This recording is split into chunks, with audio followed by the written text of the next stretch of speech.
कृष्ण का मौन उत्तर। क्या मिला प्रीत में? एक दार्शनिक काव्यात्मक प्रस्तुति।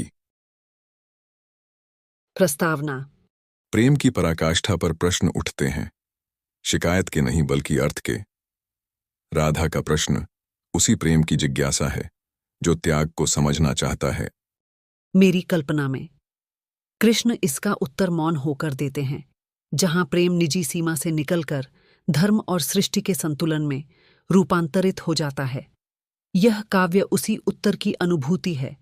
यह विरह का विलाप नहीं, अपितु त्याग की महिमा है।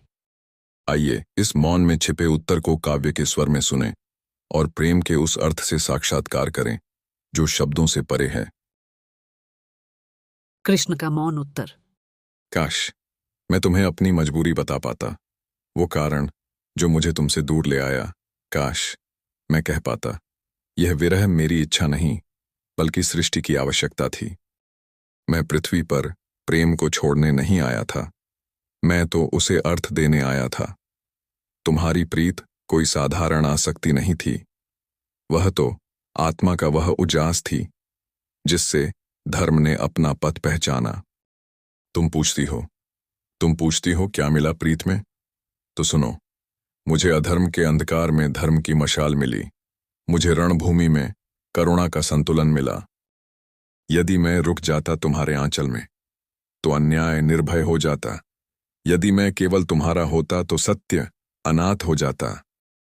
मुझे जाना पड़ा क्योंकि युद्ध केवल शस्त्रों का नहीं था, वह मूल्यों का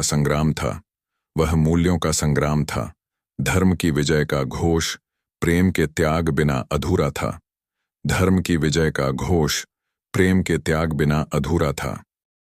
पर यह मत समझना कि तुम्हारी प्रीत हार गई, नहीं, तुम्हारा प्रेम ही मेरी सबसे बड़ी विजय है।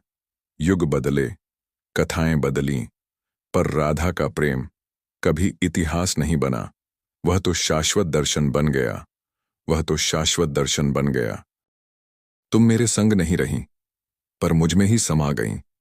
तुम्हारा त्याग मेरा सबसे मौन उपदेश है।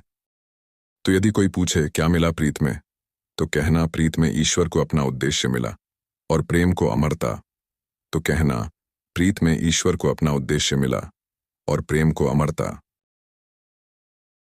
समापन। यदि इस काव्य का मौन आपके हृदय तक पहुंचा हो, यदि शब्दों के बीच छिपा भाव आपकी अनुभूति बन पाया हो, तो समझिए कृष्ण का उत्तर आप तक आ पहुंचा है। यह काव्य डॉक्टर विभाष चंद्र झा की एक विनम्र भाव अर्पणा है, प्रेम, त्याग और दर्शन के नाम।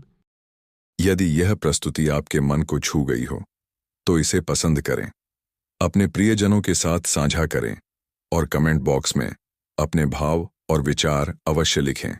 आपकी अनुभूति इस काव्य की पूर्णता है। ऐसी ही भावपूर्ण काव्यात्मक प्रस्तुतियों के लिए हमारे चैनल को सब्सक्राइब करना न भूलें। फिर मिलेंगे शब्दों, मौन और अनुभूतियों के संग।